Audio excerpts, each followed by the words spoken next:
Docuserie. Experimentos en la sombra. Inoculación en las colonias. Parte 1. El imperio, la ciencia y los cuerpos olvidados. A finales del siglo XIX, el mundo parecía girar bajo un solo eje, el eje de los imperios. Inglaterra, Francia, Bélgica. Todos querían más tierra, más recursos, más control. Pero detrás de esa obsesión expansionista había otra ambición, más silenciosa, más oscura, el dominio del cuerpo humano. El mundo antes del escándalo. Mientras Europa vivía su edad de oro imperial, el mundo no europeo vivía otra realidad. Ocupación, esclavitud y control social disfrazado de civilización. En este contexto, la ciencia, en particular la medicina occidental, no fue solo una herramienta de progreso, sino un instrumento de poder. Los colonizadores no solo llegaron con armas y tratados, también con jeringas, microscopios y teorías médicas que aún estaban en pañales. La medicina moderna nacía, pero lo hacía en carne ajena. El nacimiento de la medicina experimental. A finales del siglo XIX, la bacteriología daba sus primeros pasos. Pasteur y Koch habían revolucionado la ciencia con el descubrimiento de los gérmenes. Las vacunas eran una promesa poderosa, pero no estaban listas. El problema era simple. ¿Cómo probar medicamentos o vacunas cuando los riesgos eran altos y la ética médica apenas existía? La solución, al menos para algunos científicos y funcionarios coloniales, era igual de simple. Probar en los cuerpos de otros. Los sujetos perfectos no estaban en Europa.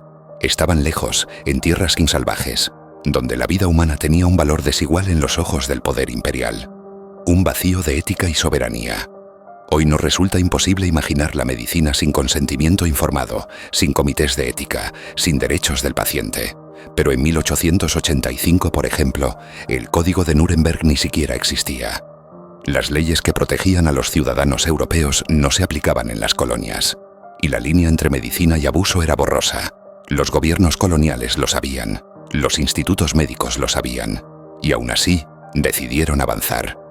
El científico como funcionario imperial en las colonias, el médico no era solo un curador, era también un agente del imperio. Los doctores dirigían hospitales, supervisaban poblaciones locales y en muchos casos dirigían experimentos. Los laboratorios en África Occidental, en Indochina, en el Congo belga, no eran simples centros de investigación. Eran centros de prueba, donde las nuevas teorías médicas se ensayaban a gran escala, sin reglas, sin supervisión, sin defensa posible para los involucrados. Los pacientes invisibles. ¿Quiénes eran las personas usadas en estos experimentos? Campesinos, prisioneros, niños. Comunidades enteras a veces fueron vacunadas a la fuerza o expuestas deliberadamente a enfermedades como la sífilis, la viruela o la peste bubónica. Algunos murieron, otros quedaron con secuelas para toda la vida. La mayoría ni siquiera sabía que formaba parte de un experimento. Archivos enterrados. Lo más inquietante es que estos hechos no fueron errores secretos. Muchos están documentados, escondidos en informes administrativos, memorias médicas y cartas oficiales. Pero esos documentos quedaron en los márgenes de la historia, ignorados durante décadas por la historiografía oficial. Solo en los últimos años, gracias a la desclasificación de archivos y a los esfuerzos de historiadores y activistas, se ha empezado a reconstruir esta verdad olvidada. ¿Qué ocurre cuando el progreso se construye sobre cuerpos que no eligieron ser parte de él? En el próximo episodio viajaremos al África Occidental británica, donde un experimento con la viruela marcó el inicio de una serie de inoculaciones forzadas, bajo el nombre de la ciencia.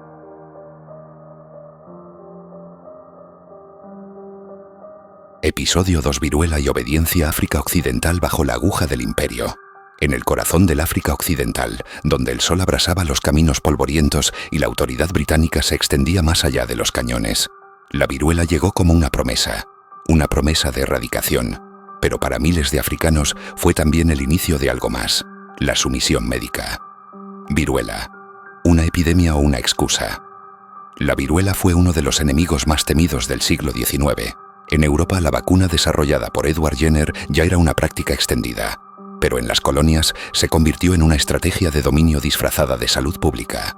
En 1898, los gobernadores británicos en regiones como la Costa de Oro y Nigeria iniciaron campañas masivas de vacunación obligatoria, sin consentimiento, sin información y a menudo sin seguimiento médico. Se decía que era para proteger, pero en la práctica era también una forma de disciplinar poblaciones reacias al orden colonial. Vacunación o castigo. Los informes administrativos revelan que quienes se negaban ir y ser vacunados eran castigados. Arrestos, multas, incluso torturas menores. Algunas aldeas fueron cercadas por soldados para asegurar que todos recibieran la inyección. En Zaria, norte de Nigeria, entre 1903 y 1905, las campañas de vacunación contra la viruela provocaron revueltas locales, no solo por miedo a la aguja, sino por la forma brutal en que se imponía la intervención médica. Estos negros deben aprender que su salud no es un asunto privado, escribía un oficial colonial británico en una carta de 1904. ¿Qué vacunas se usaban? La vacuna de viruela usada en África Occidental era una vacuna viva atenuada, derivada del virus Vaccinia. En Europa se administraba con estándares mínimos de higiene, pero en las colonias muchas veces las agujas no se esterilizaban, los lotes no eran probados previamente y las condiciones eran precarias. Esto provocó reacciones graves, infecciones secundarias e incluso muertes, muchas de las cuales fueron simplemente ignoradas o atribuidas a causas naturales en los informes. El silencio en los archivos. Los documentos del Archivo Nacional del Reino Unido muestran que médicos misioneros y administradores locales africanos protestaron en varias ocasiones por los abusos. Sin embargo, sus voces fueron silenciadas o consideradas como exageraciones nativas. Uno de los pocos documentos que sobrevivió es un informe de 1912 de un médico ganés que denunciaba la muerte de niños tras vacunaciones forzadas. El documento fue clasificado y no se discutió públicamente hasta casi un siglo después. Ciencia o control racial. La vacunación obligatoria fue solo un síntoma. El verdadero problema era que la medicina imperial partía de una premisa central, que los pueblos colonizados no tenían autonomía sobre sus propios cuerpos. Los británicos, como otros imperios, creían estar elevando a las poblaciones locales, pero al hacerlo negaban su capacidad de decidir, de disentir, de decir no. Lo que no se enseña en las escuelas. Esta parte de la historia casi nunca aparece en los manuales escolares. Se enseña que la medicina salvó vidas, pero no se cuenta que antes de salvarlas también las puso en riesgo, las utilizó como laboratorio y a veces las sacrificó. La vacunación en África Occidental no fue solo un experimento médico, fue un experimento de obediencia. En el próximo episodio viajamos al Congo belga, donde los cuerpos africanos no solo fueron inyectados, sino también diseccionados en nombre de la ciencia. Episodio 3. Congo, ciencia en el corazón de las tinieblas. El Congo no fue una colonia, fue una herida abierta. Bajo el reinado personal del rey Leopoldo II, millones murieron, pero incluso entre el horror de látigos, mutilaciones y esclavitud del caucho, había otra forma de violencia, la violencia médica, invisible, fría, sistemática. El Congo como propiedad personal. Antes de ser colonia belga, el Congo fue literalmente propiedad privada del rey Leopoldo II de Bélgica. Desde Bruselas, el monarca dirigía un imperio extractivo basado en caucho, marfil y vidas humanas. Entre 1885 y 1908, se calcula que murieron entre 8 y 10 millones de personas por violencia directa, trabajo forzado, hambrunas inducidas y también experimentos médicos realizados sin escrúpulos. El Instituto de Medicina Tropical y los ensayos desde Bélgica. El Instituto de Medicina Tropical de Amberes enviaba investigadores al Congo con dos objetivos: combatir enfermedades tropicales y aprender de ellas. Las enfermedades como el tripanosoma, enfermedad del sueño, la sífilis y la lepra eran vistas como oportunidades para experimentar en un entorno ideal, sin comités de ética, sin prensa, sin juicio. Uno de los casos más documentados fue el de los ensayos con medicamentos arsenicales para tratar la enfermedad del sueño. Estos compuestos eran altamente tóxicos y causaban efectos secundarios severos, incluyendo ceguera, parálisis y muerte. Inoculación del parásito. Informes médicos del período indican que algunos experimentos incluían la inoculación deliberada del parásito Trypanosoma brucei en sujetos humanos para probar fases de la enfermedad o comparar tratamientos. Los voluntarios eran prisioneros, trabajadores forzados o personas simplemente obligadas a cooperar bajo amenaza de represalias. El doctor Eugène Jamot, figura destacada en la medicina tropical francesa y belga, llevó a cabo experimentos masivos con estos métodos, argumentando que era por el bien de la ciencia y de la civilización. Cuerpos para la ciencia. La cosificación del cuerpo africano no terminaba en vida. Muchos cadáveres eran disecados y enviados a Europa como muestras anatómicas. Cráneos, órganos infectados, tejidos con patologías. Todo era útil para construir el conocimiento médico occidental. Entre 1890 y 1920, universidades belgas como la de Lovaina y la misma Bruselas recibieron materiales biológicos del Congo para estudio y enseñanza. El cuerpo negro era tratado como objeto científico, sin identidad, sin historia, sin derechos. La conexión entre explotación y medicina. El mismo sistema logístico que transportaba caucho también transportaba muestras biológicas y datos clínicos. Las empresas privadas, los misioneros y los médicos militares formaban una red de intercambio brutal. Tú cedes tu cuerpo, yo reporto resultados. La medicina no estaba separada del sistema de explotación, era parte de él. Lo que los libros no dicen, aunque la historia del Congo bajo Leopoldo es conocida por su brutalidad económica, poco se dice del uso médico de la colonia. Incluso en Bélgica el tema ha sido tabú durante décadas. Fue solo en los años 2000 cuando historiadores como Adam Hochschild y Ludo de Witt empezaron a denunciar la dimensión biomédica del genocidio congoleño. Testimonios y ecos del dolor. Un testimonio recogido por misioneros británicos en 1905 dice: «Mi hermano murió tras recibir una inyección. Nadie nos explicó por qué. El blanco se llevó su cuerpo. Nunca lo enterramos. No fue un caso aislado. Fue un patrón. En el Congo la medicina no fue esperanza, fue experimento. ¿Qué ocurre cuando la ciencia avanza pisando tumbas? En el próximo episodio nos adentramos en la Indochina francesa, donde los laboratorios coloniales probaron drogas nuevas en niños y campesinos, a la fuerza. Episodio 4. Indochina vacunas. Opio y obediencia colonial. Bajo el sol denso del Mekong y las sombras de las plantaciones de arroz, se tejía una red silenciosa, no de espionaje ni de rebelión, sino de experimentación, donde el conocimiento médico francés florecía, pero lo hacía una vez más en cuerpos ajenos. La Indochina como laboratorio. La colonización francesa de Indochina comenzó oficialmente en 1887. Desde entonces, los administradores coloniales se obsesionaron con dos cosas: controlar la población y entender el trópico. Y para eso, la medicina fue central. Los franceses construyeron hospitales, laboratorios y escuelas, no tanto para beneficiar a los locales, sino para probar modelos de intervención social y sanitaria que luego se exportarían hasta África y otras colonias. Pruebas con quinina y opio. El paludismo malaria era endémico en la región. Se desarrollaron múltiples ensayos con quinina, una sustancia derivada de la corteza de árbol sudamericano, como preventivo. Pero en muchos casos, las dosis eran altamente experimentales, administradas sin control ni consentimiento, especialmente a trabajadores rurales y campesinos pobres. Aún más controvertido fue el uso del opio como sedante en hospitales coloniales y como parte de tratamientos médicos forzados. El opio, que generaba dependencia, fue repartido como calmante y como estrategia de pacificación social en ciertas zonas rurales con focos de resistencia. Se ha documentado el uso de derivados del opio en niños con fiebre, sin considerar los efectos a largo plazo ni la posibilidad de adicción. Vacunas en escuelas y prisiones. En los años 1910 a 1930 se intensificaron las campañas de vacunación contra enfermedades como la tuberculosis, el cólera y el tétanos.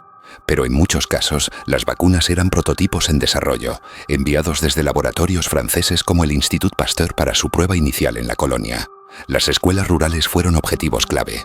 Allí, niños de entre 6 y 14 años fueron vacunados sin explicación, supervisión o posibilidad de rechazar el procedimiento. Las reacciones adversas, desde fiebres severas hasta parálisis, quedaron registradas solo en informes médicos internos. En las prisiones coloniales, los detenidos, muchos de ellos por resistencia política o rebelión, fueron sometidos a tratamientos de enfermedades que no padecían, como parte de pruebas clínicas encubiertas. Archivos, silencios y denuncias olvidadas. Los informes del Service de Santé des Colonies muestran cómo los médicos registraban cuidadosamente los efectos de las vacunas, pero no los consentimientos. Un informe de 1926 menciona una campaña de vacunación contra el cólera donde el 17% de los sujetos vacunados presentaron efectos secundarios severos, incluyendo convulsiones, sin que se anote la edad, origen ni situación legal de los pacientes. Solo décadas después, historiadores vietnamitas y franceses como el Dr. Nguyen Van Huong y Jean-Pierre Dozon empezaron a levantar estas historias del olvido. Medicina como instrumento de adoctrinamiento. El sistema escolar colonial no solo enseñaba francés y sumisión al imperio, enseñaba también una visión de la medicina donde el cuerpo del colonizado era siempre pasivo, disponible, intervenible. Los niños eran enseñados a confiar en la aguja, no a cuestionarla, escribió una exprofesora en Hanoi en una carta de 1933. Vacunación o dominación. ¿Dónde termina la prevención y comienza el abuso? Las campañas de vacunación que salvaron vidas también provocaron sufrimiento innecesario. Y sobre todo, se realizaron sin que la población pudiera optar, cuestionar ni negarse. En la Indochina francesa, la medicina no solo se enseñó, se impuso. ¿Puede la ciencia ser justa cuando se construye sobre el silencio de quienes no pudieron hablar? Episodio 5. América Latina. Ciencia extranjera. Cuerpos locales. La medicina moderna no siempre llegó con bisturí y bata blanca. A veces llegó con un contrato firmado en Washington y una jeringa lista en el Amazonas. Guatemala. El experimento infame de la sífilis, 1946 a 1948. Uno de los casos más documentados y atroces fue el IQMIF y el experimento de sífilis en Guatemala, realizado por el Servicio de Salud Pública por los Estados Unidos de Norteamérica, con colaboración de autoridades locales. Más de 1.300 personas fueron infectadas deliberadamente con sífilis, gonorrea y chancroide, sin su consentimiento, con el objetivo de observar la evolución de las enfermedades y los efectos de la penicilina. Los sujetos incluían prostitutas, prisioneros, soldados, enfermos mentales y huérfanos. En muchos casos, las víctimas no fueron tratadas, incluso después de desarrollar síntomas severos. Este experimento salió a la luz en 2010 y fue calificado por Barack Obama como una violación ética impensable. Brasil. Las favelas como ensayo social y farmacológico en el siglo XX, especialmente entre los años 1960 y 1980. Varios proyectos científicos extranjeros, algunos bajo el paraguas de la OMS y fundaciones privadas como Rockefeller y Ford, utilizaron comunidades de favelas en Río de Janeiro y São Paulo para probar vacunas contra el dengue y fiebre amarilla, antibióticos en etapa experimental, programas de esterilización masiva encubiertos como planificación familiar. Muchas mujeres afrodescendientes fueron esterilizadas tras dar a luz sin haber sido informadas plenamente o bajo coacción, por ejemplo, bajo amenaza de no recibir asistencia médica futura. Un estudio del Ministerio de Salud de Brasil de 2001 reconoce que más del 40% de las mujeres esterilizadas entre 1970 y 1990 eran afrobrasileñas pobres, muchas sin educación formal. Perú. Indígenas como objetivo silenciado en las zonas amazónicas del Perú, especialmente en las décadas de 1960 y 1970, misiones médicas internacionales y proyectos gubernamentales realizaron vacunaciones masivas y tratamientos experimentales con medicamentos contra enfermedades tropicales como leishmaniasis, oncocercosis, ceguera del río, malaria. Organizaciones como el Instituto Nacional de Salud por los Estados Unidos de Norteamérica realizaron pruebas con fármacos no aprobados por la FDA en comunidades indígenas que no hablaban español y no fueron informadas adecuadamente. En muchos casos, los efectos secundarios no fueron tratados. Algunos pacientes murieron sin que sus familias comprendieran por qué. Medicina global. Ética local. La paradoja en América Latina fue brutal. Aunque los países eran políticamente independientes, el control médico era transnacional. Los investigadores usaban el lenguaje del progreso, pero trabajaban en contextos de extrema desigualdad, donde la ética era opcional. ¿Quién va a decir no a una inyección cuando su hijo muere de fiebre en un lugar sin hospitales? Represión, archivos y demandas. Muchos de estos programas contaron con complicidad de élites locales, deseosas de modernización a cualquier costo. Los archivos fueron enterrados, los datos nunca compartidos públicamente. Las víctimas, cuando sobrevivieron, nunca fueron indemnizadas. El caso de Guatemala ha sido uno de los pocos donde hubo disculpas oficiales, pero Brasil y Perú aún no han reconocido públicamente los abusos médicos de ese periodo. Testimonios que rompen el silencio. En 2011, una mujer brasileña testificó ante una ONG. Yo firmé un papel que no entendí. Me dijeron que era por salud. Nunca más pude tener hijos. Y nadie volvió. Un testigo que sobrevivió a los experimentos en Guatemala relató: nos decían que era para curarnos, pero lo que querían era ver cómo nos moríamos.